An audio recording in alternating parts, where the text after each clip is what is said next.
You have a really fantastic book here called Lines of Credit, Ropes of Bondage, and this is, I guess, one of your favorite little publications, and I was wondering if you could take a few minutes to tell the people who are watching why.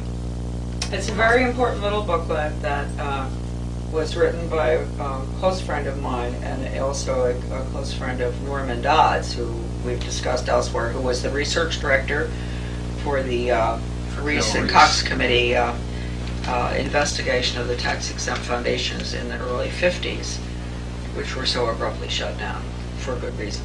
I mean, in quotes. Bob knew, this is by Robert Goldsboro, and he knew Norman Dodd very well. And in fact, it was Bob from whom I purchased the only available copy in the country of the, I think, 2,000 pages of the recent Cox Committee report, or more than that, yes. And this booklet, we could deal with, I think, probably the most important part here. The whole booklet is wonderful, and it's out of print, unfortunately. Is this part here in regard to this particular chapter 10, and it's entitled Foundation Funded Non-Bloody Revolution. And I'm going to read a bit from here. Committee Chairman B. Carroll Reese warned fellow congressmen of a diabolical conspiracy that a certain few foundations were financing the socialist and communist overthrow of the United States. The Reese Committee learned that the Rockefeller Foundation and Carnegie Endowment for International Peace were, with tax-exempt dollars, funding leftist propaganda operations aimed at changing America through the brain, not the battlefield. Patriotism, national sovereignty, individual responsibility, and Christian beliefs were belittled, while the concepts of a one-world government, socialism, collectivism, and humanism were deemed essential for peace in the modern age. Don't forget, this is in 1953. This is a United States Congress investigation of the tax-exempt foundations that we're discussing right now. A clandestine and successful non-bloody revolution had been masterminded by some of America's most powerful and devious men who did not want to be exposed by a congressional investigating committee. The man chosen by Reese to be the committee's research director was Norman Dodd, the Yale graduate, intellectual, and New York investment banker.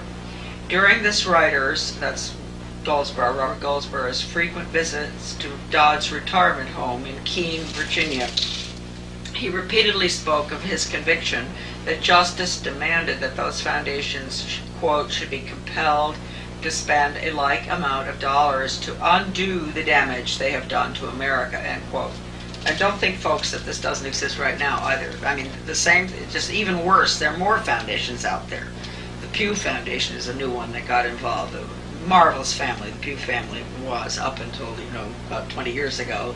The money from the foundation got into the hands of the left-wing termites. Left wing is now right wing, too.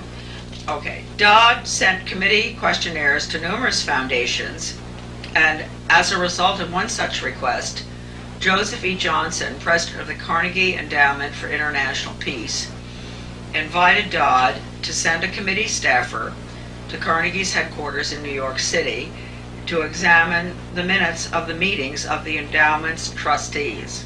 These minutes had long since been stored away in a warehouse, and obviously Johnson, who was a close friend of former Carnegie president and Soviet spy Alger Hiss, had no idea what was in them.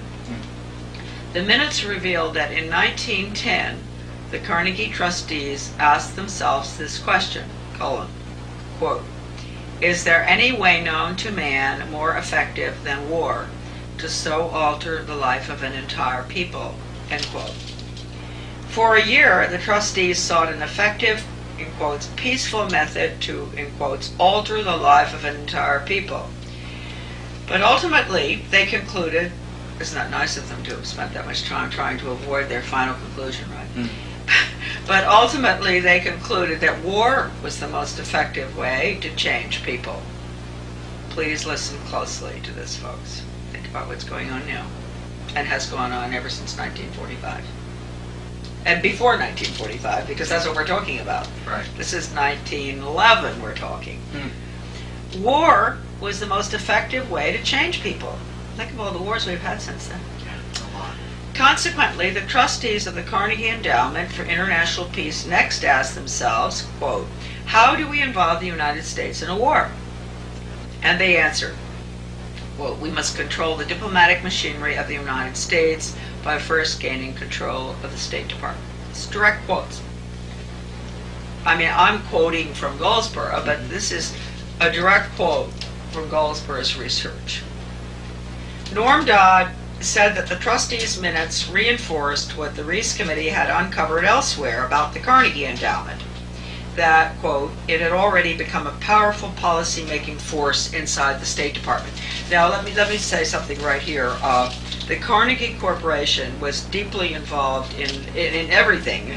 We've discussed this elsewhere, but principally, when we're talking about this particular issue, they were involved in the Carnegie Soviet, the agreement between Carnegie and the Soviet Academy of Science, which took place a month before Reagan signed the U.S.-Soviet Education Agreement. So Carnegie has just been with the Soviet Union all the way along.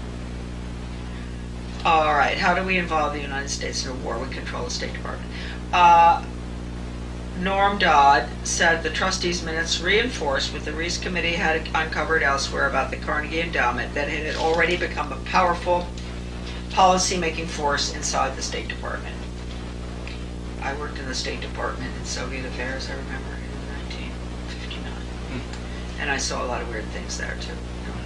During those early years of the Carnegie Endowment, war clouds were already forming over Europe, and the opportunity for the enactment of their plan was drawing near. This is pre-World War I.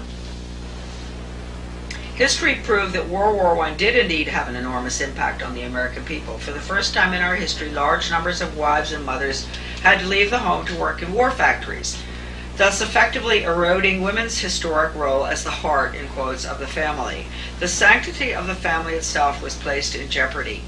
Life in America was so thoroughly changed that, according to Norman Dodd, quote, the trustees had the brashness to congratulate themselves on the wisdom and validity of their original decision, end quote. They sent a confidential message to President Wilson. This is the trustees of the Carnegie Endowment. A confidential message to President Wilson insisting that the war not be ended too quickly. Now keep in mind, this is when we had soldiers in Europe, the Belgians, the French, everybody, even the other side, World War I, were dying in numbers that are absolutely incomprehensible. I mean, in Flanders, I think in one day, 10,000 died. I don't know, maybe more in where the poppies grow. So recall this, war at that time was just, there's no way to describe how horrendous it was. So here they're saying, that they're going to postpone the end of this horror story. So they sent a confidential message to President Wilson, insisting that the war not be ended too quickly. Carnegie trustee Cleveland Dodge, one of Wilson's financial supporters, had direct access to the president, as did Elihu Root, endowment president from 1910 to 1925. After the war, the Carnegie Endowment trustees reasoned that if they could get control of education in the United States, they would be able to prevent a return to the way of life as it had been prior to the war. And they recruited the Rockefeller Foundation to assist in such a monumental task. According to Dodd, they divided the task in parts, giving to the Rockefeller Foundation the responsibility of altering education as it pertains to domestic subjects. But Carnegie retained the task of altering our education in foreign affairs and about international relations. And I just mentioned to you that the agreement was signed with the Carnegie, with the Soviet Academy of Science in 1985, and that was just one of few agreements.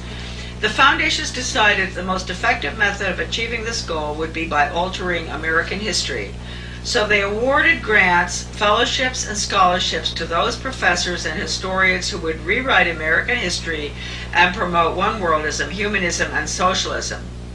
By the early 30s, the well-laid plans of the foundation trustees had reached fruition. Remember that little blue book I showed you? Yes. Conclusions and Recommendations for the Social Studies? Yes. That's a direct result of this movement, this effort.